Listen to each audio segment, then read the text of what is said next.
बोलो भागवत भगवान की जय। पंचम स्कंद 22वां अध्याय। भिन्न भिन्न ग्रहों की स्थिति और गति का वर्णन। राजा परीक्षित जी ने पूछा, भगवान आपने जो कहा कि यद्यपि भगवान सूर्य राशियों की ओर जाते समय मेरु और ध्रुव को दाईं ओर रखकर चलते मालूम होते हैं, किंतु वस्तुतः उनकी गति दक्षिणावर्त नहीं होती, इस विषय को हम किस प्रकार समझें? श्री सुखदेव जी ने कहा, राजन जैसे कुमार के घूमते हुए चाक पर बैठकर उसके साथ घूमती हुई चींटी आदि की अपनी गति उसमें भिन्न ही है, क्योंकि वह भिन्न भिन्न समय में उस चक्र के भिन्न भिन्न स्थानों में देखी जाती है, उसी प्रकार नक्षत्र और राशियों से उपलक्षित काल चक्र में पड़कर ध्रुव और मेरु को दाएं रखकर घूमने वाले सूर्य आदि ग्रहों की गति वास्तव में उससे भिन्न ही है, क्योंकि वे काल भेद से भिन्न भिन्न राशियों नक्षत्रों में देख पड़ते हैं।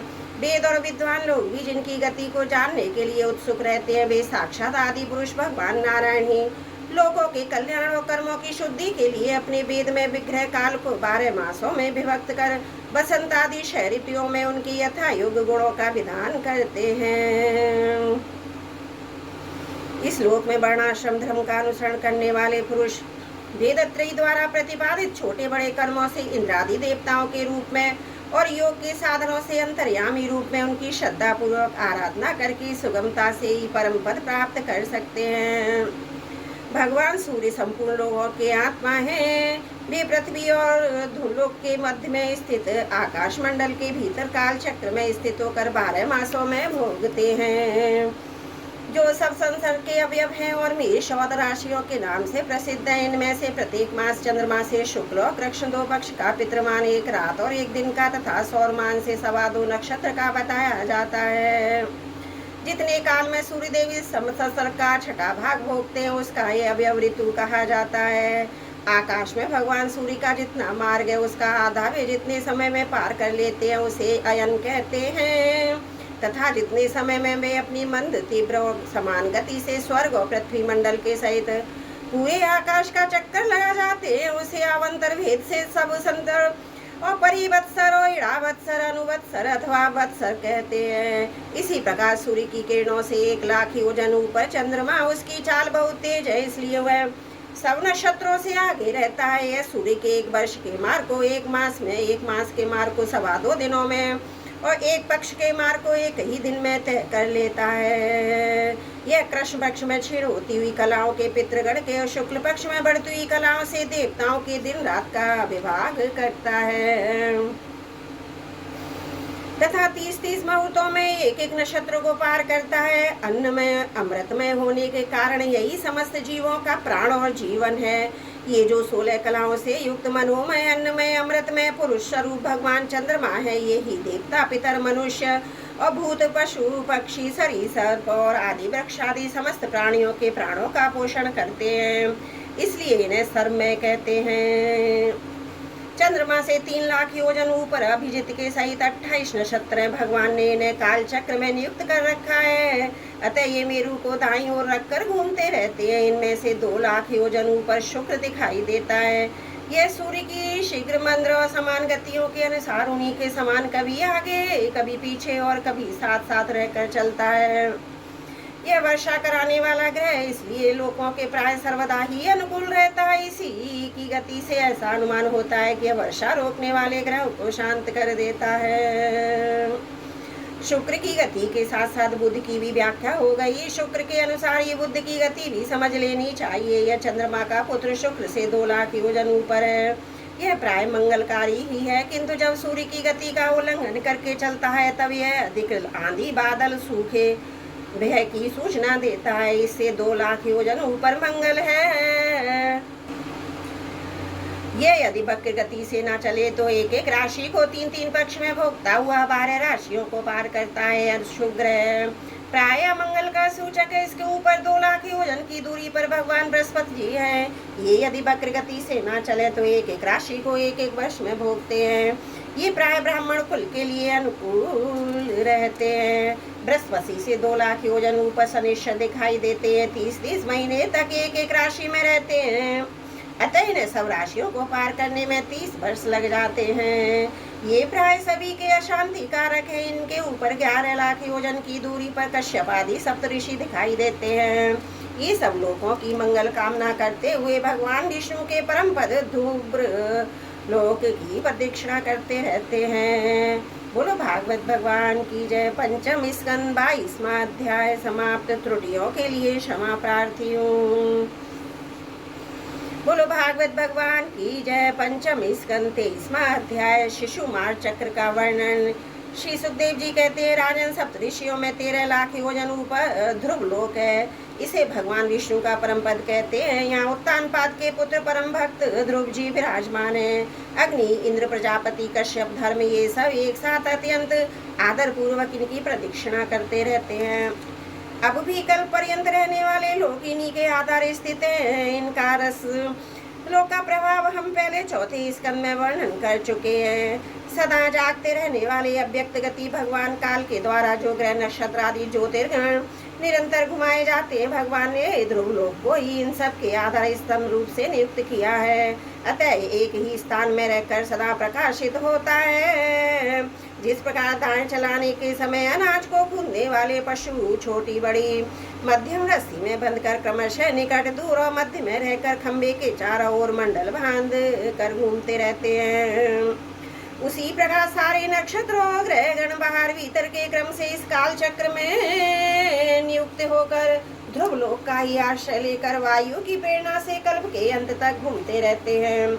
जिस प्रकार मेघ और बाज आदि पक्षी अपने कर्मों की सहायता से वायु के अधीन रहकर आकाश में उड़ते रहते हैं, उसी प्रकार ये ज्योतिर्गण भी प्रकृति और पुरुष के संयोग वश अपने अपने कर्मों के अनुसार चक्कर काटते रहते हैं, पृथ्वी पर नहीं गिरते।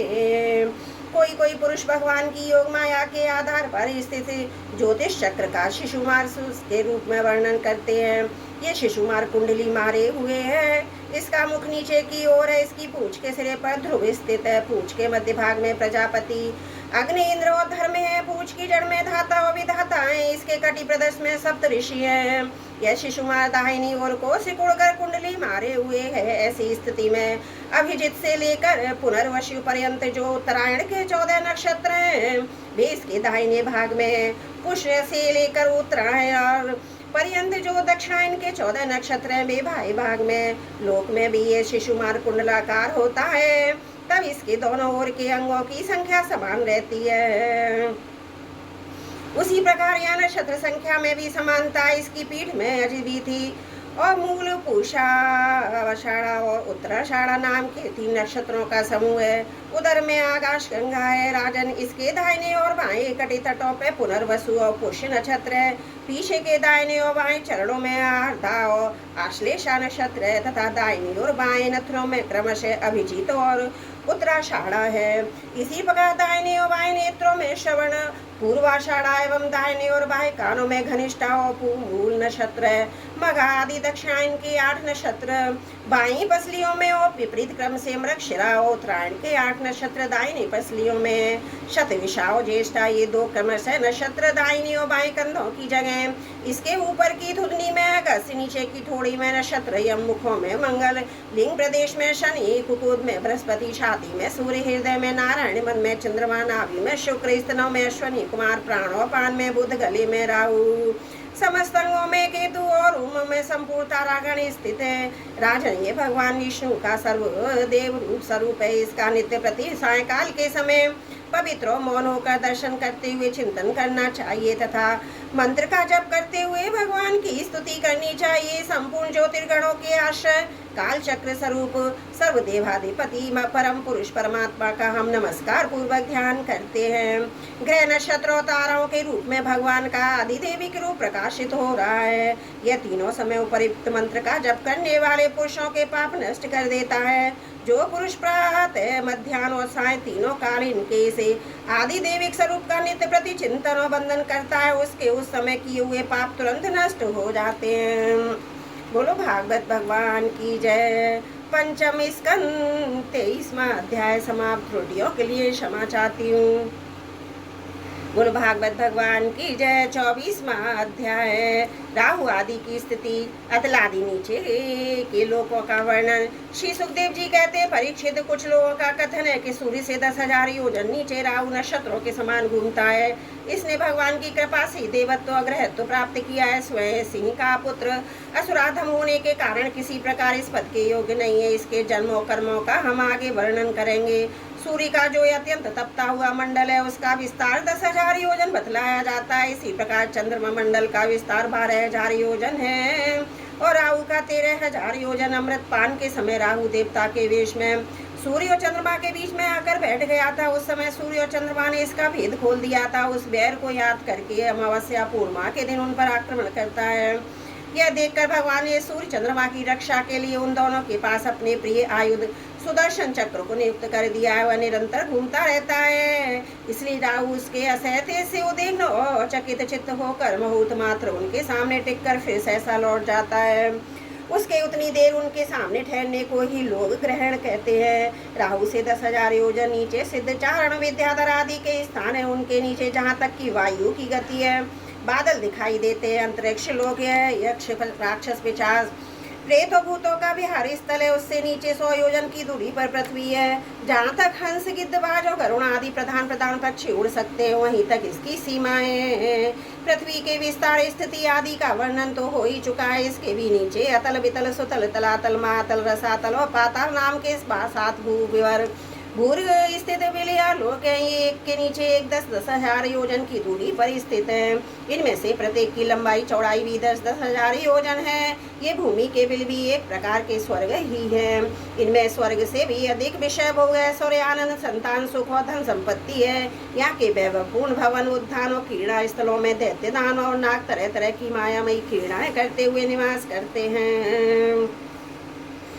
भी समय ग्रस्त धर्म का पालन करने वाले इनके स्त्री पुत्र बंधु बांधव और सेवक लोग उनसे बड़ा ही प्रेम रखते हैं, सदा प्रसन्न चित रहते हैं। उनके भोगों में बाधा डालने की इंद्रिया आदि में सामर्थ्य नहीं है। महाराज, इन बिलों में मायावी मैदान की बनाई हुई अनेकों पुरियां शोभा से जगमगा रही हैं, जो अनेक जाति के सुंदर सुंदर शेष मणियों से रचे हुए चित्र विचित्र भवन पर कोटे नगर द्वार सभा भवन मंदिर बड़े बड़े आंगन और ग्रहों से सुशोभित है, तथा जिनकी कृत्रिम भूमियां फर्शों पर नाग और असुरों के जोड़े एवं कबूतर तोता मैना आदि पक्षी किलोल करते रहते हैं।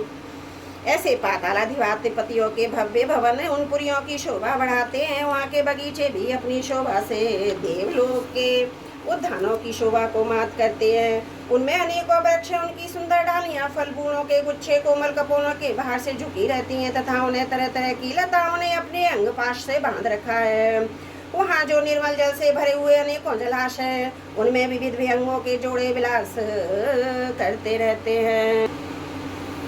इन वृक्षों जलाशयों की सुषमा से उद्यान बड़ी शोभा पा रहे हैं। उन जलाशयों में रहने वाली मछलियां जब खिलवाड़ करती हुई उछलती हैं, तब उनका जल हिल उठता है। साथ ही जल के ऊपर उगे हुए कमल, कुमुद, कुबले, हार, नील कमल, लाल कमल, शतपत्र कमल आदि के समुदाय भी खिलने लगते हैं। इन कमलों के वनों में रहने वाले पक्षी अविराम क्रीड़ा कौतुक करते हुए भांति भांति की बड़ी मीठी बोली बोलते रहते हैं, जिसे सुनकर मनो इंद्रियों में बड़ा ही आह्लाद होता है। उस समय समस्त इंद्रियों में उत्सव सा छा जाता है। वहाँ सूर्य का प्रकाश नहीं होता, इसलिए दिन रात और काल विभाग का भी कोई खटका नहीं देखा जाता। वहाँ के संपूर्ण अंधकार को बड़े बड़े नागों के मस्तकों की मणियां ही दूर करती हैं। इन लोगों के निवासी जिन औषधि रस रसायन अन्न पान स्नान आदि का सेवन करते हैं, वे सभी पदार्थ दिव्य होते हैं। इन दिव्य वस्तुओं के सेवन से उन्हें मानसिक शारीरिक रोग नहीं होते, तथा जोड़ियां पड़ जाना, बाल पक जाना, बुढ़ापा आ जाना, देह का कांतिहीन हो जाना, शरीर से दुर्गंध आना, पसीना चूना, थकावट, शिथिलता आना, आयु के साथ शरीर की अवस्थाओं का बदलना, ये कोई विकार नहीं होते। वे सदा सुंदर स्वस्थ जवान और शक्ति संपन्न रहते हैं। उन पुण्य पुरुषों की भगवान के तेज रूप सुदर्शन चक्र के सिवा और किसी साधन से मृत्यु नहीं हो सकती। सुदर्शन चक्र के तो आते ही भय के कारण असुर मणियों का विस्राव और गर्भपात हो जाता है। अतल लोक में मैदान का पुत्र असुर बल रहता है। उसने 96 प्रकार की माया रची है। उनमें से कोई कोई आज भी मायावी पुरुषों में पाई जाती है। उसने एक बार जमाई ली थी। उस समय उसके मुख से स्वर्णी केवल अपने वर्ण के पुरुषों से रमण करने वाली, कामनी अन्य वर्णों के पुरुषों से भी समागम करने वाली, कौशली अत्यंत चंचल स्वभाव वाली 3 प्रकार की स्त्रियां उत्पन्न होती हैं। उस लोक में रहने वाले पुरुषों को हाटक नाम का एक रस पिलाकर सम्मुख करने में समर्थ बना लेती हैं। फिर उनके साथ हाव्य हुई चितमन प्रेममयी मुस्कान प्रेरणा पालिंग आदि के द्वारा यथेश्रमण करती इस हाटक रस को पीकर मनुष्य मंदात हो जाता है। अपने को 10,000 हाथियों के समान बलवान समझकर मैं ईश्वर हूँ, मैं सिद्ध हूँ, इस प्रकार बढ़ चढ़ कर बातें करने लगता है। उसके नीचे बितल लोक में भगवान हाटकेश्वर नामक महादेव जी अपने पार्षद भूत गणों के सहित रहते हैं।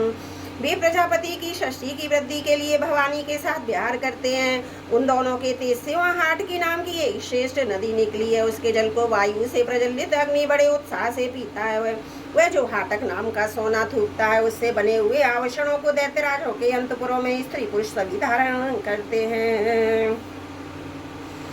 बितल के नीचे सुतल लोक है, उसमें महाशश्री पवित्र कीर्ति विरोचन पुत्र बलि रहते हैं। भगवान ने इंद्र का प्रिय करने के लिए अदिति के गर्भ से बटु वामन रूप में अवतीर्ण होकर उनसे तीनों लोक छीन लिए थे।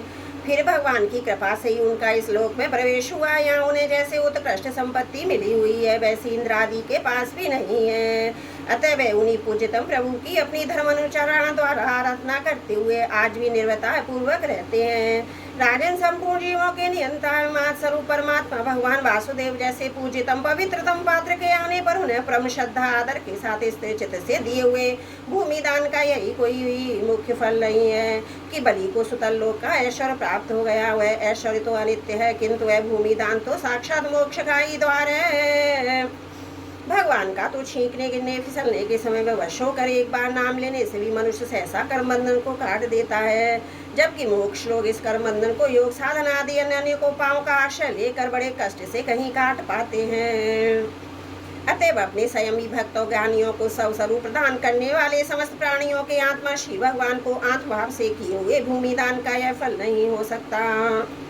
भगवान ने यदि बालक को उसके सर्वस्व दान के बदले अपनी विस्मृति कराने वाला ये माया में भोग ऐश्वर्य ही दिया तो उन्होंने उस पर कोई अनुग्रह नहीं किया। जिस समय कोई और न उपाय देखकर भगवान ने याचना के छल से उसका त्रिलोकी का राज्य छीन लिया और उसके पास केवल उसका शरीर मात्र ही शेष रहने दिया, तब वरुण के पाशों में बंधकर पर्वत की गुफा में डालने पर कहा था, खेद है ऐश्वर्यशाली इंद्र विद्वान होकर भी अपना सच्चा स्वार्थ सिद्ध करने में कुशल नहीं है। उसने सम्मति लेने के लिए अनन्य भाव से बृहस्पति जी को अपना मंत्री बनाया, फिर भी उसकी अवहेलना करके उसे श्री विष्णु भगवान से उनका दास न मांग कर उसके द्वारा मुझसे अपने लिए ये भोग ही मांगे। ये तीन लोग तो केवल एक मनवंतर तक ही रहते हैं, जो अनंत काल का एक अवयव मात्र है। भगवान के कह करने के आगे भला इन तुक्ष भोगों का क्या मूल्य है। हमारे पिता में प्रहलाद जी ने भगवान के हाथों अपने पिता हिरण्यकशिपु के मारे जाने पर प्रभु की सेवा का ही वर मांगा था।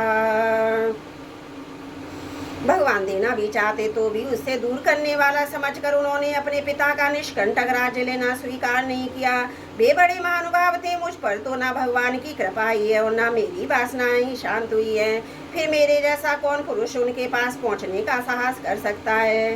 राजन, इस बलि का चरित्र हम आगे अष्टम स्कंद में विस्तार से कहेंगे। अपने भक्तों के प्रति भगवान का हृदय दया से भरा रहता है। इसी से अखिल जगत के परम पूजनीय गुरु भगवान नारायण हाथ में गदा लिए सुतल लोक में राजा बलि के द्वार पर सदा उपस्थित रहते हैं। एक बार जब दिग्विजय करता हुआ घमंडी रावण वहां पहुंचा तब उसे भगवान ने अपने पैर के अंगूठे की ठोकर से ही लाखों योजन दूर फेंक दिया था। सुतल लोक से नीचे तलातल है, वहाँ त्रिपुरादि भारती दानवराज में रहता है। पहले तीनों लोगों को शांत प्रदान करने के लिए भगवान शंकर ने उसके तीनों पुर भस्म कर दिए थे। फिर उन्हीं की कृपा से उसे स्थान मिला। हुआ माया विश्व का परम गुरु है और महादेव जी के द्वारा सुरक्षित है, इसलिए इसे तो सुदर्शन चक्र से भी कोई भय नहीं है, क्योंकि निवासी उसका बहुत आदर करते हैं। उसके नीचे महातल में कट्टू से उत्पन्न हुए उनके सिरों वाले सर्पों का क्रोधवश नाम का एक समुदाय रहता है। उनमें कुहक, तक्षक, कालिया, सुषेण आदि प्रधान है। उनके बड़े बड़े फन है। वे सदा भगवान के वाहन पक्षी राजगरुण जी से डरते रहते हैं, तो भी कभी कभी अपने स्त्री पुत्र मित्रों कुटुंब के संग से परमत्त होकर विहार करने लगते हैं। उसके नीचे रसातल में पड़ी नाम के देवते हैं दानव रहते हैं। वे निवात, कवच, काले और हिरण्यपुरवासी भी कहलाते हैं। उनका देवताओं से विरोध है। ये जन्म से ही बड़े बलवान और महान साहसी होते हैं, किंतु जिनका प्रभाव संपूर्ण लोकों में फैला हुआ है। उन श्री हरि के तेज से बलाभिमान शून्य हो जाने के कारण ये सर्पों के समान लोग छिप कर रहते हैं। तथा इंद्र की दूती सरुमा के कहे हुए मंत्र वर्ण रूप वाक्य के कारण सर्वदा इंद्र से डरते रहते हैं। रसातल के नीचे पाताल है, वहाँ शंख कुलिक महाशंख श्वेत धनंजय धृतराष्ट्र शंख चूड़ कंबल अश्वतर देवदत्त आदि बड़े क्रोधी और बड़े बड़े फनों वाले नाग रहते हैं। इनमें वासुकी प्रधान है, उनमें से किसी के 5, किसी के 7, किसी के 10, किसी के 100, किसी के 1000 सिर हैं। उनके फनों की दमकती हुई मणियां अपने प्रकाश से पाताल लोक का सारा अंधकार नष्ट कर देती हैं। बोलो भागवत भगवान की जय। पंचम स्कंद 24वां अध्याय समाप्त। त्रुटियों के लिए क्षमा प्रार्थी हूँ। बोलो भागवत भगवान की जय। पंचम स्कंद 25वां अध्याय। श्री संकर्षण देव का विवरण और स्तुति। श्री सुखदेव जी कहते हैं, राजन, पाताल लोक के नीचे 30,000 योजन की दूरी पर अनंत नाम से विख्यात भगवान की तामसी नृत्य कला है। ये अहंकार रूपी होने से दृष्टा और दृश्य को खींचकर एक कर देती है। इसलिए 5 रात्र आगम के अनुयायी भक्तजन इसे संकर्षण कहते हैं। इन भगवान अनंत के 1000 मस्तक है, उनमें से एक पैर रू रखा हुआ सारा भूमंडल सरसों के दाने के समान दिखाई देता है।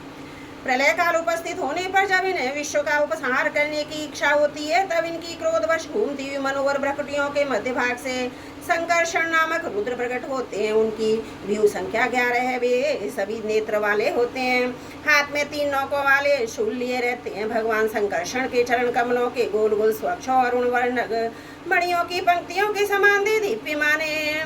जब ये अन्य प्रधान भक्तों के सहित अनेकों नागराज अनन्य भक्ति भाव से इन्हें प्रणाम करते हैं, तब उन्हें उन नख मणियों से अपने कुंडल कांति मंडिल कमल वाले मनोहर मुखार बिंदों की मनोहनी झांकी होती है। उनका मन आनंद से भर जाता है। अनेकों नागराजों की कन्याएं विविध कामनाओं से उनके अंग मंडल पर चांदी के खम्भों के समान सुशोभित उनकी बलिया विलेसित लंबी लंबी श्वेत वर्ण सुंदर भुजाओं पर अर्गजा चंदन और कुकुम्पका का लेप करती हैं।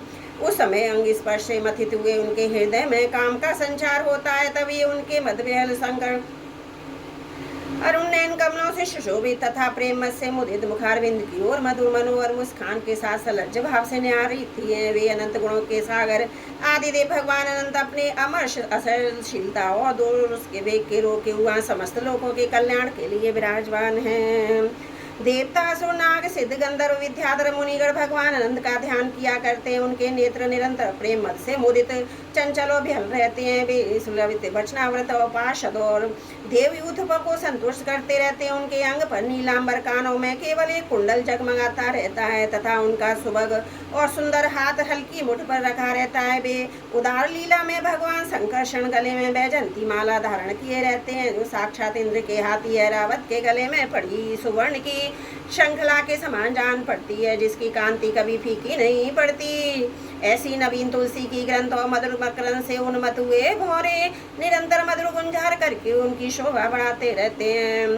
परीक्षित इस प्रकार भगवान अनंत महात्म श्रवण और ध्यान करने से मुमुक्षों के हृदय में अभिभूत होकर उनकी अनादिकालीन कर्म वासनाओं से ग्रथित सत्य रज और तमोगुणात्मक अभिविद्यामयी हृदय ग्रंथि को तत्काल काट डालते हैं। उनके गुणों का एक बार ब्रह्मा जी के पुत्र भगवान नारद ने तुम्बुरु गंधर्व के साथ ब्रह्मा जी की सभा में इस प्रकार गान किया था। जिनकी दृष्टि पड़ने से ही जगत की उत्पत्ति स्थिति प्रलय के हेतु भूत सत्वादि प्राकृत गुण अपने अपने कार्य में समर्थ होते हैं, जिनका स्वरूप ध्रुव अनंत और अकृत अनादि है तथा जो अकेले होते हुए भी स्नानात्मक प्रपंच को अपने में धारण किए हुए हैं। उन भगवान संकर्षण के तत्व को कोई जान कैसे सकता है, जिनमें यह कार्य कारण रूप सारा प्रपंच भास रहा है तथा अपने निज जनों का चित्त आकर्षित करने के लिए ही उनकी वीरतापूर्ण लीला को परम पराक्रमी सिंह ने आदर्श मानकर अपनाया है। उन उदार वीर संकर्षण भगवान ने हम पर बड़ी कृपा करके विशुद्ध में स्वरूप धारण किया है, जिनके सुने सुनाए नाम का कोई पीड़ित अथवा पतित पुरुष अकस्मात हंसी में भी उच्चारण कर लेता तो वह पुरुष दूसरे मनुष्यों के भी सारे पापों को तत्काल नष्ट कर देता है। ऐसे शेष भगवान को छोड़कर मुमुक्ष पुरुष किसका आश्रय ले सकता है। यह पर्वत नदी और समुद्र आदि से पूर्ण संपूर्ण भूमंडल उन सहस्त्र शीर्षा भगवान के एक मस्तक पर एक रजकण के समान रखा है। वे अनंत हैं, इसलिए उनके पराक्रम का कोई परिमाण नहीं है। किसी के 1000 जीव हों तो भी उन सर्वव्यापक भगवान के पराक्रमों की गणना करने का साहस वह कैसे कर सकता है। वास्तव में उनके वीर अतिशय गुण और प्रभाव असीम है। ऐसे प्रभावशाली भगवान अनंत रसातल के भूल में अपनी महिमा में स्थित स्वतंत्र और संपूर्ण लोगों की स्थिति के लिए लीला से ही पृथ्वी को धारण किए हुए हैं। राजन, भोगों की कामना वाले पुरुषों को अपने कर्म के अनुसार प्राप्त होने वाली भगवान की रची हुई ये गतियां हैं। इन्हें जिस प्रकार मैंने गुरु मुख से सुना था उसी प्रकार तुम्हें सुना दिया।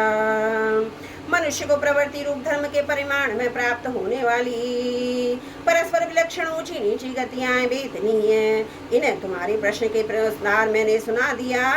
अब बताओ और क्या सुनाऊं। बोलो भागवत भगवान की जय। पंचम स्कंद 25वां अध्याय समाप्त। त्रुटियों के लिए क्षमा चाहती हूँ। बोलो भागवत भगवान की जय। पंचम स्कंद 26वां अध्याय नरकों की विभिन्न गतियों का वर्णन। राजा परीक्षित ने पूछा, महर्षि लोगों को तो ये ऊंची नीची गतियां प्राप्त होती हैं, उनमें इतनी विभिन्नता क्यों है। श्री सुखदेव जी ने कहा, राजन, कर्म करने वाले पुरुष सात्विक, राजस और तामस 3 प्रकार के होते हैं तथा उनकी श्रद्धाओं में भी भेद रहता है। इस प्रकार स्वभाव और श्रद्धा के भेद से उनके कर्मों की गतियां भी भिन्न भिन्न होती हैं और न्यूनाधिकारी रूप में ये सभी गतियां सभी कर्ताओं को प्राप्त होती हैं। इसी प्रकार निषिद्ध कर्म पूर्व पाप करने वालों को भी उसकी श्रद्धा की असामता के कारण समान फल नहीं मिलता। अतः अनादि अविद्या के वशीभूत होकर कामना पूर्वक किए हुए निषिद्ध कर्मों के परिणाम में जो हजारों की नारगतियां होती हैं उनका विस्तार से वर्णन करेंगे। राजा परीक्षित ने पूछा, भगवान, आप जिनका वर्णन करना चाहते हैं वे नरक किसी पृथ्वी के कोई देश विशेष हैं अथवा त्रिलोकी से बाहर या इसी के भीतर किसी जगह हैं। श्री सुखदेव जी कहते हैं, राजन, वे त्रिलोकी के भीतर ही है तथा दक्षिण की ओर पृथ्वी से नीचे जल के ऊपर स्थित है। इसी दिशा में अग्निश्वात आदि पितृगण रहते हैं। वे अत्यंत एकाग्र पूर्वक अपने वंशधरों के लिए मंगल कामना किया करते हैं। इस नरक लोक में सूर्य के पुत्र पितृराज भगवान यम अपने सेवकों के सहित रहते थे। भगवान की आज्ञा का उल्लंघन न करते हुए अपने दूतों द्वारा वहां लाए हुए मृत प्राणियों को उनके दुष्कर्मों के अनुसार पाप का दंड देते हैं। परीक्षित, कोई लोग नरकों की संख्या 21 बताते हैं। अब हम नाम, रूप और लक्षणों के अनुसार उनका क्रमशः वर्णन करते हैं।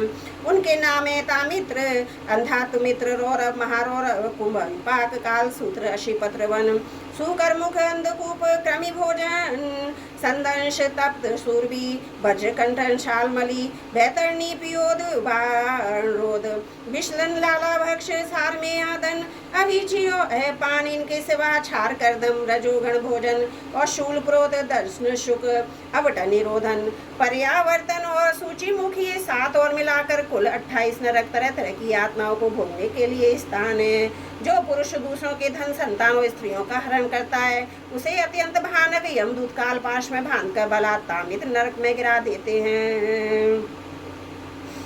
इस अंधकार में नरक में उसे अन्न जल ना देना, ठंडे रहना, भय दिखलाना आदि अनेक प्रकार के उपायों से पीड़ित किया जाता है। इससे अत्यंत दुखी होकर वह एकाएक मूर्छित हो जाता है। इसी प्रकार जो पुरुष किसी दूसरे को धोखा देकर उसकी स्त्री आदि को भोगता है वह अंधात्मिस्त्र नरक में रहता है। वहाँ की आत्माओं में पड़कर वह जड़ से कटे हुए वृक्ष के समान वेदना के भारे सुध बुध खो बैठता है। उसे कुछ भी नहीं सूझ पड़ता। इसी से हम नरक को अंधात्मित्र नमस्कार कहते हैं। जो पुरुष इस लोक में या शरीर में ही हूँ और स्त्री धनादि मेरे हैं, इसी बुद्धि से दूसरे प्राणियों से द्रोह करके निरंतर अपने कुटुंब के ही पालन पोषण में लगा रहता है, अपना शरीर छोड़ने पर अपने पाप के कारण स्वयं ही रौरव नरक में गिरता है।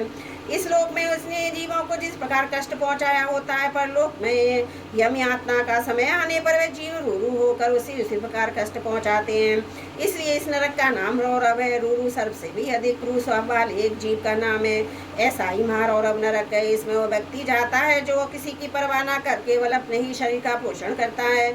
वहाँ कच्चा मांस खाने वाले रूरू इसे मांस के लोभ से काटते हैं। जो क्रूरू मनुष्य इस लोक में अपना पेट पालने के लिए जीवित पशु व पक्षियों को रांधता है, उसे हृदय इन राक्षसों से भी गए बीते पुरुष को यमदूत कुंभ ही पाक नरक में ले जाकर खोलते हुए तेल में डालते हैं। जो मनुष्य इस लोक में माता पिता ब्राह्मण वेद से विरोध करता है उसे यमदूत काल सूत्र नरक में ले जाते हैं। इसका घेरा 10,000 योजन है। इसकी भूमि तांबे की है। इसमें जो तपा हुआ मैदान है वो ऊपर से सूर्य और नीचे से अग्नि के दाह से जलता रहता है। वहाँ पहुँचाया हुआ पापी जीव भूख प्यास से व्याकुल हो जाता है।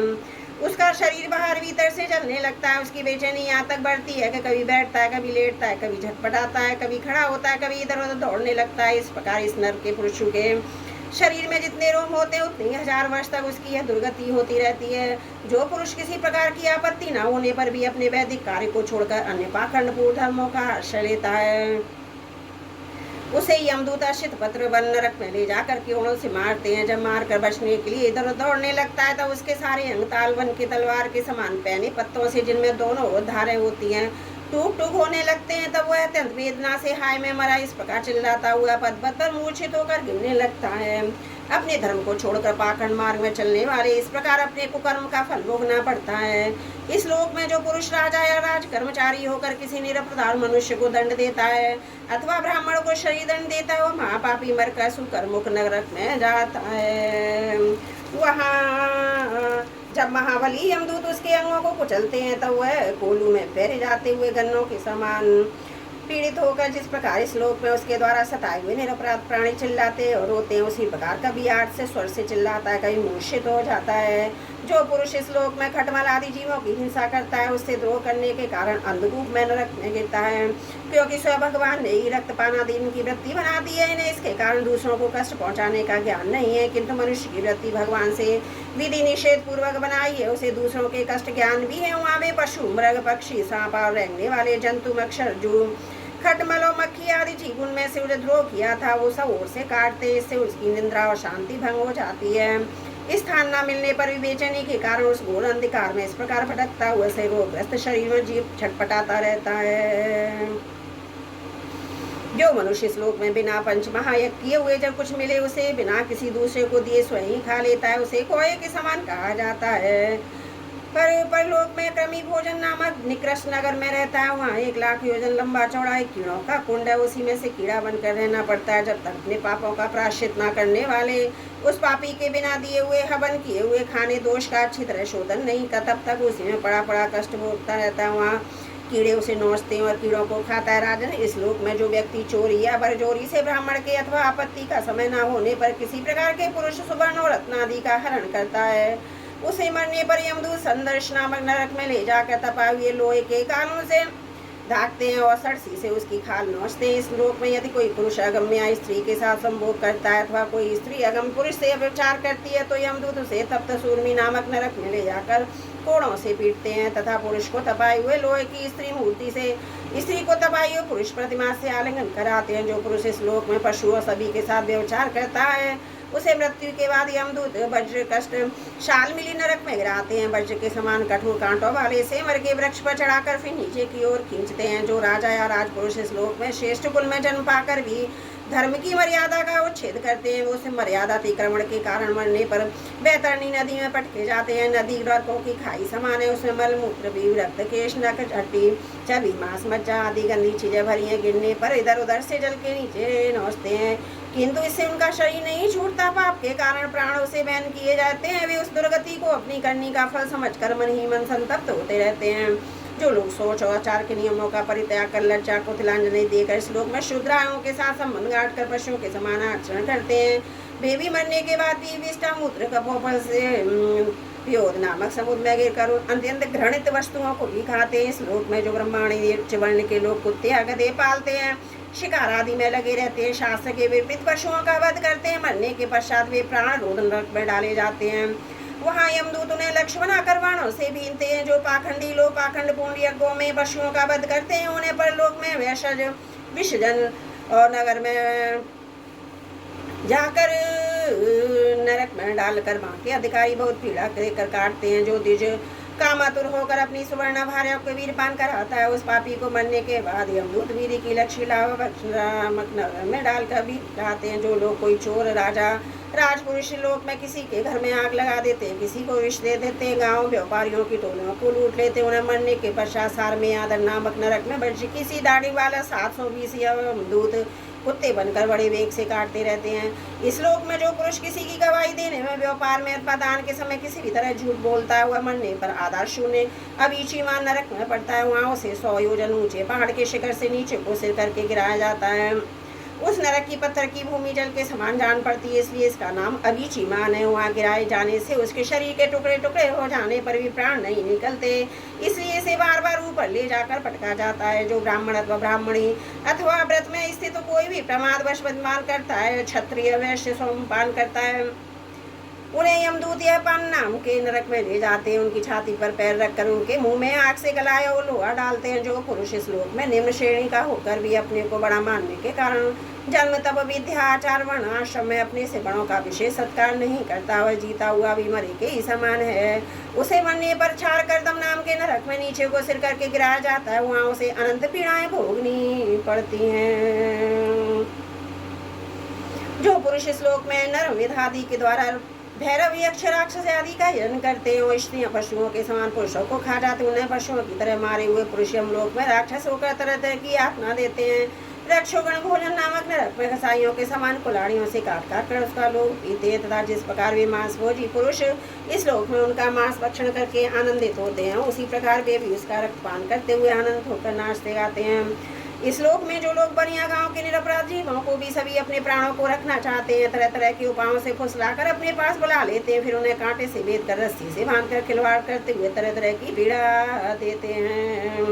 उन्हें भी मरने के पश्चात में आत्माओं के समय शूल ग्रोध नामक नरक में शूलों से बांधा जाता है। उस समय जब उन्हें भूख प्यास सताती है, कंक बटेर आदि तीखी चोंचों वाले नरक के भयानक पक्षी नोचते हैं, तब अपने किए हुए कर्म पाप याद आ जाते हैं। राजन इस लोक में जो सर्पों के समान उग्र स्वाप पुरुष दूसरे जीवों को पीड़ा पहुंचाते हैं, वे मरने पर दंड शुक नाम के नरक में गिरते हैं। वहाँ 5-5, 7-7 मुंह वाले सर्प उनके समीप आकर उन्हें चूहों की तरह निकल जाते हैं। जो व्यक्ति यहाँ दूसरे प्राणियों की अंधेरी बदखोटियाँ कोठों को फाँव में डाल देते, उन्हें परलोक में यमदूत वैसे ही स्थानों में डालकर विषैली आग के धुएं में घोंटते हैं। इसलिए इस नरक को अवट निरोधन कहते हैं। जो ग्रस्त अपने घर आए अतिथि अभियंताओं को वो बार बार क्रोध में भरकर ऐसी कुटिल दृष्टि से देखता है मानो उन्हें भस्म कर देगा, तो जब वो नरक में जाता है तो उसे पाप दृष्टि के नेत्रों को गिद्ध कंक काक बटेर और वज्र की सी कठोर चोंचों वाले पक्षी बलात् निकाल लेते हैं। इस नरक को पर्यावर्तन कहते हैं। इस लोक में जो व्यक्ति अपने बड़ा धनवान समझकर अभिमानवश सबको टेढ़ी नजर से देखता है, सभी पर संदेह करता है, धन के व्यय और नाश की चिंता से हृदय और मुंह सूखे रहते हैं, अतः तनिक भी चैन न मानकर जो यक्ष के समान धन की रक्षा ही लगा लेते हैं तथा पैसा पैदा करने बढ़ाने और बचाने में तरह तरह के पाप करता रहता है, वह नराधम मरने पर सूची मुख नरक में गिरता है। वहाँ उस अर्थ विषाद पाप आत्मा के सारे अंगों को यमराज के दूत दर्जियों के समान सुई से धागे से सिलते हैं। राजन यमलोक में इसी प्रकार सैकड़ों हजारों नरक हैं। उनमें जिनका यहाँ उल्लेख हुआ है और जिनके विषय में कुछ नहीं कहा गया है, उन सभी में सब अधर्म परायण जीव अपने कर्मों के अनुसार बारी बारी से जाते हैं। इसी प्रकार धर्मात्मा पुरुष स्वर्ग आदि में जाते हैं। इस प्रकार नरक और स्वर्ग के भोग से जब इसके अधिकांश पाप पुण्य क्षीण हो जाते हैं, तब बाकी बचे हुए पुण्य पाप रूप कर्मों को लेकर ये इसी लोक में जन्म लेने के लिए लौट आते हैं। इन धर्म और अधर्म दोनों से विलक्षण जो निवृत्ति मार्ग है, उसका तो पहले द्वितीय स्कंद में ही वर्णन हो चुका है। पुराणों में जिसका 14 भुवन के रूप में वर्णन किया गया वह ब्राह्मण कोश इतना ही है। यह साक्षात परम पुरुष श्री नारायण का अपनी माया के गुणों से युक्त अत्यंत स्थूल स्वरूप है। इसका वर्णन मैंने तुम्हें सुना दिया। परमात्मा भगवान का उपनिषदों में वर्णित निर्गुण स्वरूप यद्यपि मन बुद्धि की पहुंच के बाहर है। जो पुरुष इस स्थूल रूप का वर्णन आदर पूर्वक पढ़ता है, सुनता है, सुनाता है, उसकी बुद्धि श्रद्धा भक्ति के कारण शुद्ध हो जाती है। वह इस सूक्ष्म रूप का भी अनुभव कर सकता है। यदि को चाहिए कि भगवान के स्थूल सूक्ष्म दोनों प्रकार के रूपों का श्रवण करके पहले स्थूल रूप में चित्त को स्थिर करे, फिर धीरे धीरे वहां से हटाकर उसे सूक्ष्म में लगा दे। परीक्षित, मैंने तुमसे पृथ्वी, उसके अंतर्गत दीप, वर्ष, नदी, पर्वत, आकाश, समुद्र, पाताल, दिशा, नरक, ज्योतिर्गण और लोकों की स्थिति का वर्णन किया। यही भगवान का अति अद्भुत स्थूल रूप है जो समस्त जीवन समुदाय के लिए आश्रय है। बोलो भागवत भगवान की जय। पंचम स्कंद समाप्त। 26वां अध्याय समाप्त। हरि ओम तत्सत। त्रुटियों के लिए क्षमा प्रार्थी हूँ।